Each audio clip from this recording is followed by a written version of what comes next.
Kudelmat joskus pois heivataan, ristipistot esiin kaivetaan. Aina ei kuitenkaan pistellä voi, silloin taas puikot ja koukku soi. Moi moi! Tervetuloa Heivattujen kudelmien podcastin. Oho, tää on jo 9. jakso. Kudelmat käsiin. Mun nimi on Mari. Pidän blogia Heivatut kudelmat ja tätä podcastia myös. Ja sitten mut löytää Ravellusta nimellä Marskanen.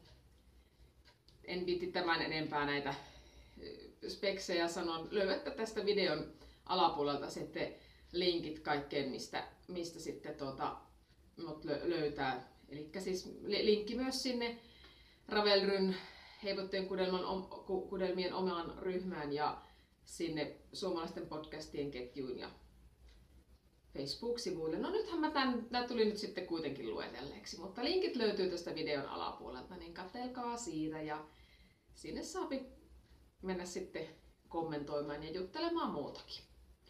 Mutta tervetuloa katsomaan tätäkin jaksoa. Mä kuvaan tämän nyt sunnuntaina 19. päivä helmikuuta. Mä edellisen jakson kuvasin keskiviikkona, eli ihan tuossa muutama päivä sitten. Mulla on tarkoitus kuitenkin, että mä laitan tän YouTubeen vasta muutaman päivän päästä. Todennäköisesti tiistaina vasta lataan sitten tuubiin. Ja syy on se, että mä aion tässä jakson lopussa näyttää sitten ne arpavoitot, mitkä lähetän voittajalle, joka siis arvottiin viime jaksossa. Ja mä aion saada ne siis postiin, eli mä haluan näyttää ne tosiaankin teille ennen kuin lähetän. Mutta sitten, että mä pikkusen niin kuin viivästytän sitten sitä videon julkaisemista siksi, että ne ehtis mennä sitten myös perille, että pysyisi vähän yllärinä, että mitä täältä on sitten tulossa palkinnoksi. Mutta jos käy nyt niin, että palkinnon voittaja Henna et ole vielä saanut pakettia, niin mä sanon tuossa jakson lopussa sitten, että milloin mä rupean näyttämään niitä palkintoja, niin katkaise sitten kattominen siinä vaiheessa ja kato loppuun sit, kun oot saanut palkintosi, jos haluat sen siis pitää yllätyksenä. Mä toivon, että maltat odottaa siihen asti, että paketti on perillä. Okei, mulla ei ole tässä jaksossa nyt, kun on tosiaankin vaan muutama päivä siitä edellisen jakson kuvaamisesta, niin mulla ei ole mitään valmista, siis nyt juuri valmistunutta näytettävää. Että toki valmiita käsitöitä esittelen tässä näitä aiemmin muinoin valmistuneita, joita näkyy tässä kuvassakin taustalla. Mutta en ole tosiaan tässä muutamassa päivässä ehtinyt mitään uutta saada valmiiksi. Ja keskeneräisistä sen verran, että mähän rupesin sitä ristipistotyötäkin tekemään ja näytin sitä viime jaksossa, miten on edistynyt, mutta mä en ole kerta kaikkiaan nyt viikkoon ehtinyt pistellä yhtään, enkä myöskään kuunnella äänikirjaa ristipistotyön seurana, että se ei ole siis edistynyt. Että tässä on ollut nyt niin monenlaista muuta, että minkä takia en ole sitten ehtinyt tekemään. Mä ihan aavistuksen verran siirryn tohon, näyttää hassulta, kun mä olen tuossa ihan kuvan reunassa. Niin, mutta tätä ristipistotyötä en nyt näytä sitten tällä kertaa. Viime jaksossa olin ihan, taas silimukka karkas. Tästä tuppaa aina välillä tippumaan silimukoita. Kun mä kujon niin hirveän nopeata vauhtia, niin ei nämä silimukat sitten aina vauhdilla täällä, niin tuppaa tippumaan ja karkailemaan. No niin, nyt ne on taas puikoilla. Niin viime jaksossa olin just aloittanut näitä villahousuja harmaasta Dropsin Fabelista kutomaan miehelle. Ja tosiaan silloin aloitin tiistai-iltana, eli mä silloin keskiviikkoaamuna kun kuvasin, niin sitä oli siis ihan muutama kerros tässä tehtynä. Ja nyt on siis sunnuntai-aamu ja villahousut on edennyt ihan kivasti. Tänne taakse tulee tällainen korotus, niin tää on takaa korkeampi kuin sitten tästä edestä on siis vähän tälleen matalampi. Ohje on Dropsin sivuilta Mountain Stroll ja villahousut. Ja siellä on semmoiset pitkälahkeiset, mutta mun on tarkoitus tehdä näistä lyhytlahkeiset, koska sellaisia on toivottu. Joo. Itse asiassa kerron kohta sitten vähän lisää, mitä näistä suunnitelmista. Näytän tässä välissä toisen keskeneräisen. Mullahan yleensä on vaan siis yksi keskeneräinen, jota työstän. Mutta mulla oli nyt ihan syy, miksi halusin aloittaa toisenkin työn. Elikkä mä näytän taas tästä kirjasta, jota mä oon näyttänyt niin moneen kertaan. Mutta aloitin tekemään näitä sukkia, kissimirrit. Ja mä oon näitä nyt parina iltana tässä tehnyt. Ihan sillä podcasteja kattoessa. Mulla ei ole nyt hirveästi ollut neulle aikaakaan, että en ole kauheasti. Ja itse asiassa podcasteja kattoessa on nyt tässä vyyhditellyt ja kerinnyt lankoja, että meni vähän sellaisen aikaa, näytän niitä myöhemmin. Mutta siis tämän verran on saanut tätä alkua tehtyä. Eli ton kirjoneulen raidan tohon tai tollasen. Sitten pikkusen täällä näkyy, sika rupeaa aivastuttaa.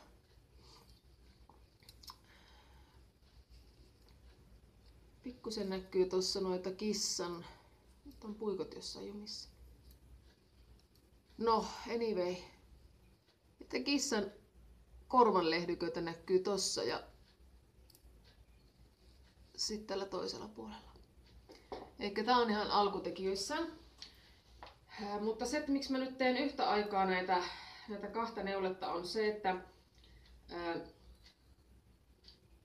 näistä on tulossa näistä sukista mulle itselle. Ja mä ajattelin, että jos mä ehtisin nämä tehdä helmikuun loppuun mennessä, niin nämä menis vielä siihen koukuttajan itselle kaliin. Plus, että mä puhun niistä kaleista kohta lisää. Niin oli ajatellut, että jos mä ehtisin nämä saa helmikuun loppuun mennessä valmiiksi. Ja toiseksi mä haluaisin ne saada kuitenkin valmiiksi ennen näitä villahousia, koska mä oon ostanut tietyn määrän lankaa. Ja niin villahousuihin ja noihin sukkiin. Noissa sukissa on siis tää sama harmaa Dropsin Fabel ja sitten se luonnonvalkoinen Dropsin Fabel, unohtu tuossa äsken sanoa. Niin mä ajattelin, että jos mä sanon sukat valmiiksi ja niihin menee tietty määrä sitä harmaata lankaa, niin mä saisin sitten nämä villahousut tehtyä niin pitkiksi, kun sitä harmaata lankaa riittää. Että se pituus sitten määräytyisi sen mukaan. Niin siksi ne sukat pitäisi niinku valmistua ennen näitä villahousuja. Näillä villahousuilla ei sinänsä ole mikään kiire tehdä, mutta sitten toisaalta taas nuo sukat on sellaiset, että mä en niitä halua ottaa mukaan, tai siis jos mä lähden johonkin, niin en halua ottaa mukaan, koska sitä joutuu sitä mallia niin tarkasti seuraamaan koko ajan. Ja sitten samoin tätä vaikka podcastia tehdessä, niin mähän tätä villahousia, jota tehdään vaan koko ajan kaksi nurin, niin mun ei tarvitse niinku katsoa eikä mitään. Että, tää on sikäli niinku semmonen helpompi neule tehdä silloin, kun ei pysty niinku keskittymään hirveästi siihen itse neulomiseen. Niin siksi työstän myös näitä. Mutta se oli siis ajatus, että jatkaisin näitä villahousuja niin pitkälle, kun sitten sitä lankaa riittää. Mutta toisaalta mulla on nyt vasta mennyt niinku 1,50 gramman kerä näihin villahousuihin. Tossa kohti näkyy se solmu, missä on jatkanut uutta kerää. Eli muutama kerros on tullut vaan lisää. ja nämä on kuitenkin jo näin paljon edistynyt, niin mä mietin, että eihän näihin välttämättä meikään sitä reilua 6 kerää, mitä mä ajattelin, että näihin lyhytlahkeisiin menisi. Oli tosi hankala arvioida sitä langanmenekkiä, sikäli kun ohje on pitkälahkeisille ja sitten kun itse tekee lyhytlahkeiset, niin ei oikein tiedä, että miten pitkät näistä nyt sitten kannattaisi tehdä, mutta että voi olla, että se mun suunnitelma siitä, että käytän ne kaikki langat loppuun, niin ei välttämättä sit kuitenkaan toimi. Niin katsotaan. Mulla nyt kuitenkin on kaksi neuletta, joista toista voin tehdä silloin, kun pystyn niinku seuraamaan mallia ja näin, ja toinen on sitten tämmönen aivottomampi. Niin. Ja mä tuossa äsken jo kaleista mainitsinkin, että niitä kissasukkia mietin, että jos eihin saa ja helmikuun loppuun mennessä, niin ne menis siihen koukutteen itselle kaliin. Ja sitten ne nyt joka tapauksessa menee lempilankakaliin ja sitten siihen mun, eli lempilankakal on se peltopeikon pingotusten kal. Ja sitten siihen mun omaan eläimellistä kaliin menis sit noi sukat, kun niissä on se kissan kuva. Mä kohta puhun siitä eläimellistä kalista lisää. Ja nämä villahousut on menossa tietenkin Elinan villapaitapelin äijäkaliin, eli kyllä nämä viimeistään maaliskuun loppuun mennessä pitää saada valmiiksi ja varmasti valmistuukin, ei ole mitään ongelmaa. Ja tietenkin lempilankakaliin menee myös ja sitten Heidin neulehöpinöiden housusta hameisiin kaliin on tarkoitus sitten nämä villahousutkin laittaa. Ja äsken mainitsin siitä eläimellistä kalista, josta mä puhuin jo viime jaksossa. Eli aloitin silloin viime keskiviikkona sen kalin ja se kestää ihan heinäkuun loppuun asti. Että on todellakin aikaa nyt tehdä vaikka vähän isompiakin töitä siihen kaliin. Eli knit along, neulotaan yhdessä, jos ei joku tiedä tätä termiä. Sitten löytyy tarkemmat säännöt sieltä Heivattujen kudelmien omasta ryhmästä Ravelrystä ja sitten suomalaisten neulepodcastien ryhmästä sieltä KAL-infoketjusta. Että käykää sieltä lukemassa tarkemmat ohjeet. En rupea sen tarkemmin sanomaan muuta kuin, että voit neuloa jotain tai virkata, koukuta, nyplätä jotakin langasta, joko eläimelle tai sitten joku eläinkuvioiset, niin kuin noi oli kissimirrisukat, mitä teen, niin ne on eläinkuvioiset tai jostain vaikka viidakkolangasta voi tehdä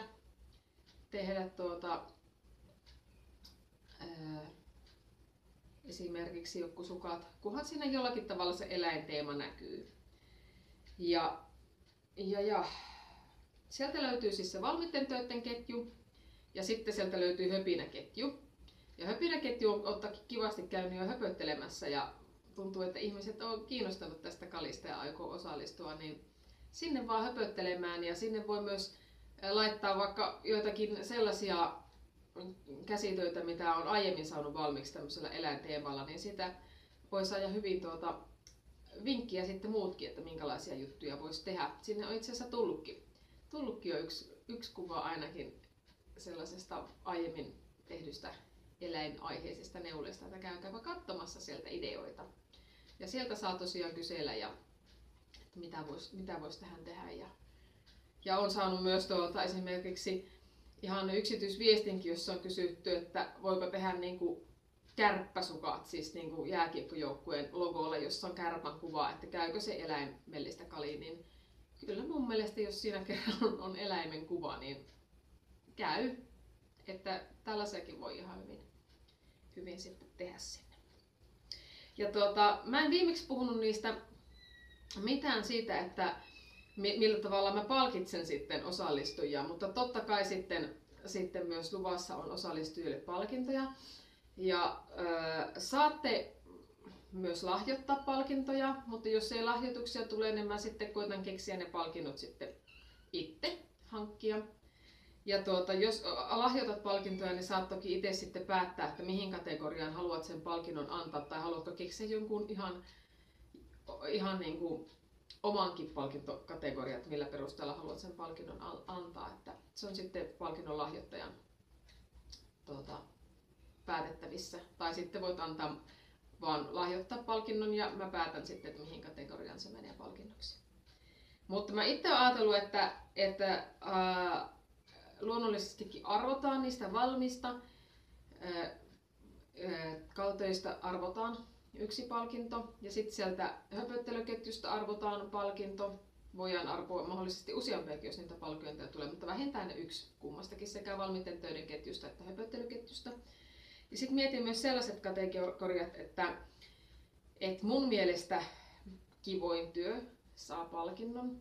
Jollakin tavalla mä en vielä tiedä millä perusteella mä sitten valkkaan sen, mutta palkitsen omasta mielestäni jollakin tavalla kivoimman näköisen jutun. Ja sit vois myös tehdä sitten sellaisen kategorian, että se kuka saa tehtyä eniten juttuja tähän eläimellistä kaliin, niin se palkitaan. Mutta sitten sellaisella rajoituksella, että esimerkiksi jos tekee koiralle niin sukat 4 tassuun, niin ne lasketaan niin yhdeksi työksi, ne 4 koiran sukat esimerkiksi, että ei tietenkään 4 erilliseksi. Mutta toisaalta sitten jos tekee kissan leluja, niin vaikkapa, no ne on mun mielestä ne on sitten niinku yksi työ, aina yksi lelu.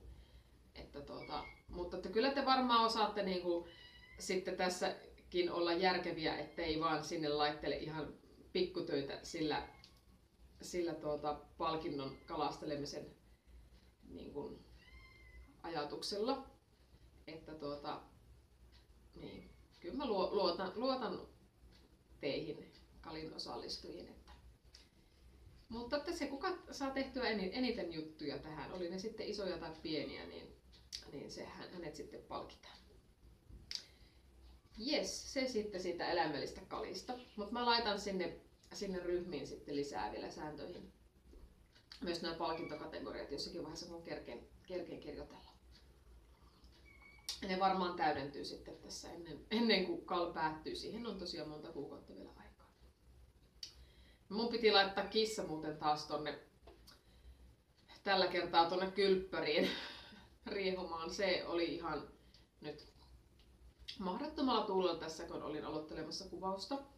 Että hän siellä vähän sen naukuu, mutta katsotaan, jos mä hänet kohta päästän tälle puolelle riehumaan sitten. Mutta tuossa mulla vaan pöydällä nyt niin paljon kaikkea, että mä en sitä uskalla nyt tänne päästä, koska se käy kohta lankojen kimppuun. Ja niiden kimppuun nyt ei parane käydä. Joo, sitten noista podcasteista pikaisesti. Nyt onkin sit edellisen jakson kuvaamisen jälkeen tosi paljon olette kuvanneet uusia jaksoja niistä podcasteista, joita mä seuraan. Ja mulla on oikeastaan se vähäinen aika, mitä mulla on ylipäätään ollut aikaa katsoa podcasteja. Niin se nyt on oikeastaan mennyt kokonaan niiden kattomiseen, että saan katsottua ne uudet jaksot kaikista, mitä on tullut. Enkä niitäkään ole todellakaan kerennyt heti katsoa, että eilen lauantaina sitten kerkäsin katsoa viimeisimpiä niistä, mitä oli tullut joskus keskiviikkona ja torstaina ilmestynyt. Ja sen lisäksi mä viimeksi sanoin, että mä olin melkein katsonut ne Lankatarhan jaksot loppuun, että mulla oli viimeinen jakso siinä aloitettuna. Niin ne on kattonut Lankatarhat ajan tasalle. No sit mä kun mä sain eilen illalla katsottua ne muut näistä mun tilaamistani podcasteista, ne uudet jaksot, niin sit kerkesin Marin kässäpäivistä aloittaa pari jaksoa, kerkesin katsoa, ne oli siinä aika lyhkäisiä puolen tunnin jaksoja. Ja mä oon yleensä yrittänyt valkata nyt näitä, mitä mä rupean mulle uusina katsomaan vähän sillä perusteella, että kellä on sillä suhteellisen vähän niitä jaksoja, että mä saisin nopeasti katsottua ne ajan tasalle. Mutta mä nyt tein tässä suhteessa, Marin kässäpäiviksellä on siis muistaakseni 19 jaksoa ilmestynyt, niin tein vähän poikkeuksen siksi, koska kaimani on, eli Mari on kommentoinut mulle niin paljon, jättänyt tosi pitkiä kommentteja mun jaksoihin, niin mä ajattelin, että no on se nyt ihan kohteliasta alkaa seurata sit sellaista, joka mulle kommentteja jättää tosi kivoja kommentteja, niin valkkasin sitten tällä kertaa hänet sitten sieltä podcastin joukosta, että koitan hänen jaksonsa katsoa ajan tasalla, niin ihan tällä perusteella, vaikka niitä nyt onkin vähän enemmän niitä jaksoja, mutta kylläpä ne saa varmasti. Eihän tässä mikään kiire, nehän pysyy YouTubessa, että vaikka menisi monta viikkoakin, että saa katsottua ajan tasalle, mutta sen on ottanut tälleen mulle uutena seurantaa. Yes. Nyt mulla ei tosiaan ei ollut mitään uusia valmiita, mutta näytän sitten noita vanhoja valmistuneita, muinoin valmistuneita. Eli aloitetaan taas siitä, mitä mulla on päälläni tällä hetkellä. Ja nyt mulla on tuolla lankakerä tippunut lattialle. Ja nyt mä joudun kameraa kääntelemään. Mä oon kitaraakin siirtämään tosta pikkasen, että saan näytettyä tän puseron tästä kokonaan.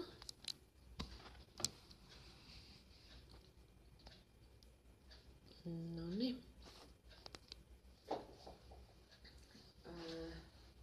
Katsotaanpa saanko vieläkään. Eli pitää vielä tosta hieman laittaa noin. Toivottavasti tätä ei kippaa ihan noita. Eli tällainen pusero. Nyt näette sen niinku ihan kokonaisuudessaan. Ja tää on valmistunut aika monta vuotta sitten. Mä tuun vähän lähemmäksi. Tää ohje on ollut jossakin todella vanhassa, ehkä 2000-luvun alun Novita-lehdessä, jolloin mulle edes Novita ei ole tullut, mutta mä muistaakseni löysin silloin ehkä kirpparilta tän sitten joskus tossa. Se on ollut, sanottaisiko about 2008, 2009, 2010, niillä main on löytänyt kirpparilta sen lehen, joka oli siinä vaiheessa tosi vanha.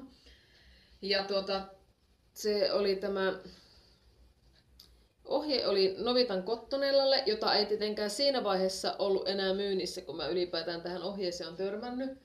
Mutta mä sain sitä ostettua sitten joltakin neuleplukkaajalta sitä lankaa sen verran, että mä sit sain tämän puseron virkattua, koska mä tykkään tästä hirveästi, tästä mallista.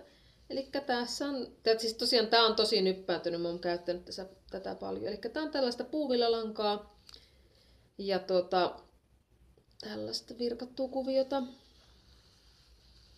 Ja täällä helmassa on sitten tällainen reunus. Joo. No, ei oikeastaan tästä ole tämän enempää kerrottavaa. Että tää on aika monta vuotta vanha pusero ja paljon käytetty. Sitten mä näytän mun farkut, jotka on siis mun lempifarkkuni. Ja farkkullahan tuppaa varsinkin mun työssä, kun mä konttailen työssäni lattialla lasten kanssa, niin tuppaa aina housunpolvet kulumaan. Ja mun lempifarkusta kuluu housunpolvet. Tämänkin mä oon tämän korjauksen tehnyt jo aikoja sitten. Mutta mulla oli kulunut tästä housunpolvet, niin mä virkkasin siihen sitten paikaksi tällaisen kukan. Mutta sitten mä hämäykseksi virkkasin niitä kukkia vähän muuallekin. Niitä on täällä. Siellä sun täällä. Joskin tää on kulunut jo uudestaan puhkit tästä tämä kohta. Mulla jostakin syystä vasen housun polvi kuluu ensimmäisenä puhki. Että vaikka tässä on se kukka nyt tämän edellisen reijän päällä, niin se on jo kulunut. Mutta siis näiden kukkien virkkauksestakin on aikaa jo varmaan kohta 10 vuotta. No oisko niin kauan? En mä muista. Aika kuluu niin nopeasti, että en mä enää muista, että onko jostakin 5 vai... Ootas vielä käännän kameraa. Onko jostakin 5 vai 10 vuotta kulunut, kun on jonkun käsityön tehnyt. Ei tästä ihan 10 varmasti ole, kun on nämä housut korjannut, mutta siis todellakin ne on niin lempifarkut, että mä en raskin näistä luopua, että mieluummin sitten virkkaa vaikka lisääkin kukkia. Ja todellakin nämä kukatkin niin huomasi varmaan tuosta lähikuvasta, että nämäkin on jo ihan nuhjuset, että nämä on ollut oikeasti jo tosi monta vuotta näissä farkuissa koristeena. Mutta vinkiksi vaan, että sille niitä voidaan jatkaa niin lempifarkkujen ikää sitten, kun tekee tällaisia juttuja. Mä tässä jo valmiiksi käärin farkkujen lahkeita ylös, kun näytän sitten sukat, jotka mulla on jalassa. Nämä on kans muutama vuosi sitten valmistunut. Ei näistä voi olla kovin kauaa, koska mä oon kuitenkin ollut 2014 syksyllä, kun oli värjäyskurssilla, niin on silloin värjännyt langan. Tässä on lankana Dropsin Fabel, jonka on sitten värjännyt siellä kurssilla sinistä ja punaista. Ja sukat on Ullasta, Vellamo-sukat. Ulla 309, Taina Anttilan suunnittelemat sukat. Joo. Voitte sieltä käydä tarkemmin katsoa niitä sukkia. Sen verran vielä nousen tosta. Se vaan, että ne sukat oli... Ei tätä pysty nyt näyttämään. Sukat oli niinku... nilkkapituiset siinä ohjeessa, mutta mä tein, koska mä en pidä lyhyitä sukkia, mä pidän vaan polvisukkia. Niin silloin tein sitten vaan pitemmät varret ja sitten tämän kuvion sitten tänne varteen. Se nyt ei tässä kauhean hyvin näy. Mä taisin mennä vielä kaiken lisäksi valon eteen itse tuossa äsken, kun yritin näyttää. Ja toisessa jalassa on toinen samanlainen sukka, mutta en rupea tässä urheilemaan sen enempää. Mutta taas tuossa huomaat, että vaikka muutama vuosi sitten valmistuneet, jo itse asiassa nyt muistankin, milloin on nämä sukat kutonut. 2015 syksyllä. Muistan, kun olin silloin yhdessä koulutuksessa, missä kudoin noita sukkia. Niin silloin ne on valmistunut tosiaankin. Et ei niin hirveän monta vuotta vanhat ja eikä nyt niin kauhean paljon pidettykään, mutta ihan hyvässä kunnossa. Hyvässä kunnossa on sukat kuitenkin. Fabel on hyvää sukkalankaa. Ja sitten sitä lankaa jäi yli, ja koska mä en tykkää sitten jättää kauheana jämälankoja, niin mä virkkasin sitten tämän huivin, joka on ketjusilmukka huivi Ullasta 1/08. Rajis on huivin suunnittelija. Tällaisen ketjusilmukka huivi, joka muistaakseni aina aloitettiin täältä päästä, tehtiin sinne jotenkin sitä ketjusilmukkaa ja sitten virkattiin aina yksi kerros, eli tälleen poikittain virkattiin. Ja sitten mä sain niin hyvin ne langat kulutettua loppuun, että sitten jämä lopuista, ihan vihoviimeisistä jämistä sitten virkkasin vielä kukaan, jolla pidän tämän huivin kiinni. Tää on varmaan kans silloin 2015. Noitten sukkien jälkeen heti niin on sit virkannut valmiiksi ton. Mut sellaiset neulet mulla oli päälläni nyt, tai pääsissä virkkuita. Ei mulla ollut neuleita näistä nyt, kun noi sukat oli neulettuja, mutta muut oli virkattuja. Muutaman silmukan yritän tässä välissä tehdä ennen kuin mennään seuraavaan juttuun. Elikkä mähän kuvaan nyt tällä kertaa keittiössä. Elikkä about metrin päässä siitä, missä kuvasin silloin pari jaksoa sitten, kun tuolla taustalla näkyy nuo kissan raapimispuuta, niiden takana olevat taulut. Mutta nyt näkyy sitten nämä keittiön seinällä olevat jututkin. Ja nyt olisi tarkoitus sitten vähän esitellä niitä, että mitäs täällä on. Mutta laitetaan kamera hetkeksi pauselle. Mä nimittäin vähän siirtelen kameraa parempaan paikkaan, niin katsotaan mitä täältä löytyy. Nonni. Halusin näyttää ensinnäkin tämmösen kirstun.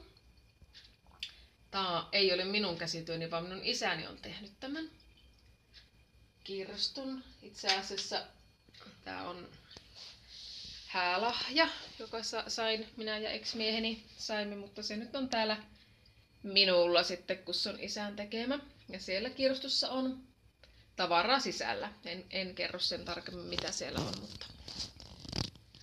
mutta halusin näyttää sen ja sitten sen mitä tässä kirstun päällä on. Tämä ei ole minun tekemäni, mutta lähinnä nämä. Eli liina malli on ensinnäkin jostakin näistä, niitä on niitä Dianan virkkauslehtiä ja mitä niitä on nyt, mitä myy aika edullisesti tuolla kauppojen lehtihyllyillä. Tämä on muutama vuosi sitten virkattu. Lankana ihan virkkauslanka, mutta spesiaalia tässä on se, että toi oranssikeltainen lanka on mun itteni värjäämä. Eli olin reaktiivivärjäyskurssilla. Olisikohan sekin ollut 2014 kesällä.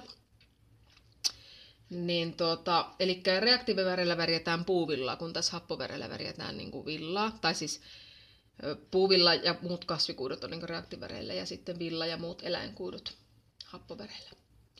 Ja joo, siellä pääsessä värjättiin kankaita, mutta mä värjäsin sit kokeeksi myös puuvillalankaa. Ja sitten käytin sen tähän liinaan.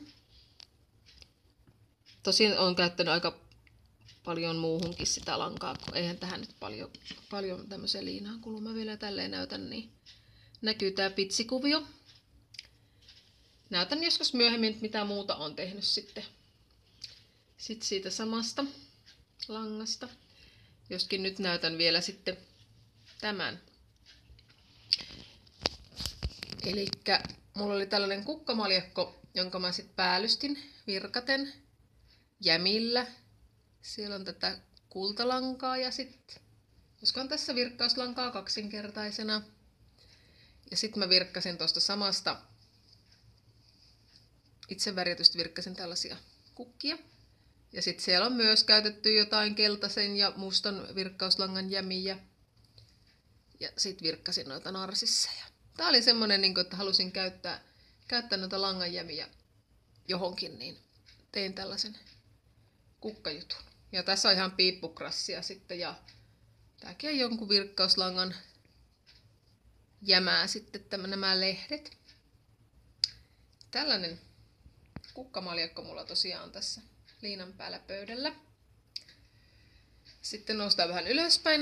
Esitellään sitten näitä ristipistojuttuja, mitä näette jo tuolla taustalla. Ensin tämä Yesteryear on Little House Needleworksin malli. Tällainen. Siellä on tommonen nappi koristeena. Ja pitsiä ommeltu. Joo, tää ei ollut mikään valmis pitsireunuksinen kangas, vaan on siis pitsin ommellut tähän sitten käsiin jälkikäteen. Tämä oli muistaakseni, joo, tästä näkeekin, että tää kangas on ollut tämmöstä, tää oli tän mittainen kangas. Pala, kun täällä oli tämmönen reikärivi kautta tämmöset pujotusnauhat jo valmiin, tai pujotuskujat oli jo valmiina. Tää sopi tälle mallille tää kangas tosi hyvin. Mennään eteenpäin. Pitää varmaan kääntää vähän lamppua. Se just luo tuommoista varjoa tuohon. Isabelle Wautierin suunnittelema vuoden aika juttu. Tää oli itse asiassa silleen, että siinä alkuperäisessä mallissa nämä meni niinku neliönä kevät, kesä, syksy, talvi. Mutta mä laitoin ne tällaiseksi niinku alekkain. Eli ylhäällä kevät, printemps, miten se lausutaan, été, kesä, automne, syksy ja hiver, talvi.